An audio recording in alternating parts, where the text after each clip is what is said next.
I am California of the past. I am California of the past. I am California of the past.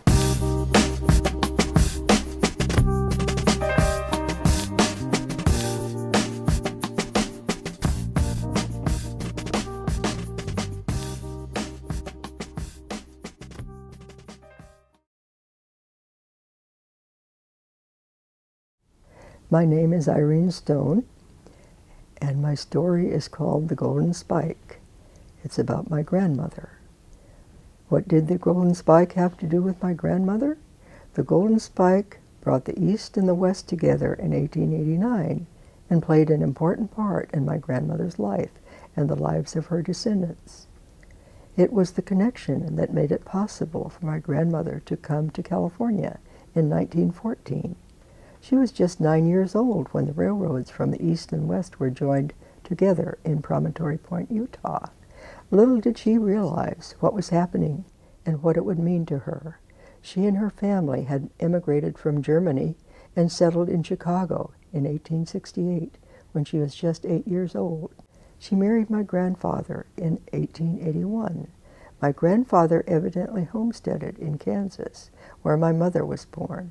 They moved on to Rogersville, Missouri, where my grandfather worked for the railroad and had a farm.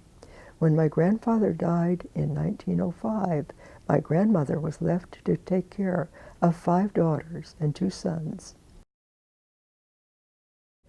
In his will, he left each child the enormous sum of $5. That was no doubt a lot of money in those days. How my grandmother and her family were able to survive puzzles me. Later, she married August Fryer, and the family moved to Denver, Colorado. My parents were married there. My father also worked for the railroad, and after their marriage in 1906, they moved to Sparks, Nevada, where my brother was born. Then, for some reason, my grandmother and my parents both decided to move to San Francisco, coming to California on the railroad. In San Francisco, my grandmother, a very enterprising woman, opened a combination grocery store and cafe where she sold homemade enchiladas and very reasonable lunches. My sister was born in San Francisco in 1916. For some reason, my parents and my grandmother decided to move to Wilton, which is approximately 20 miles from Sacramento. My father wanted to fulfill his dream of him having a farm, and my grandmother evidently saw the possibilities for a little grocery store, which she established on Dillard Road. I was born in Wilton in 1920. When I was about 2 years old, we moved to Sacramento. There was also a store a mile away in Wilton. Years later, I learned that the owners of that store had tried to buy my grandmother's store, but she had refused to sell, so they opened up the store in Wilton.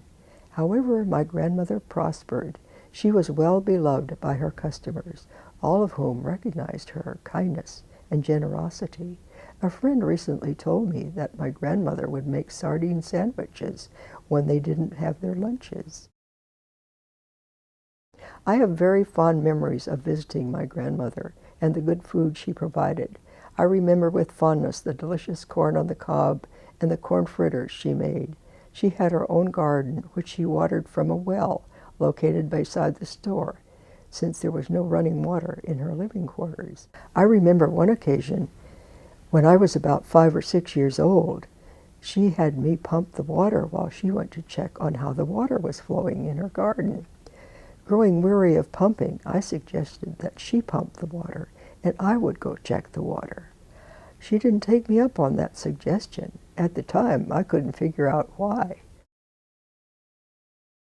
Sadly, in 1929, my mother found my grandmother lying in her beloved garden.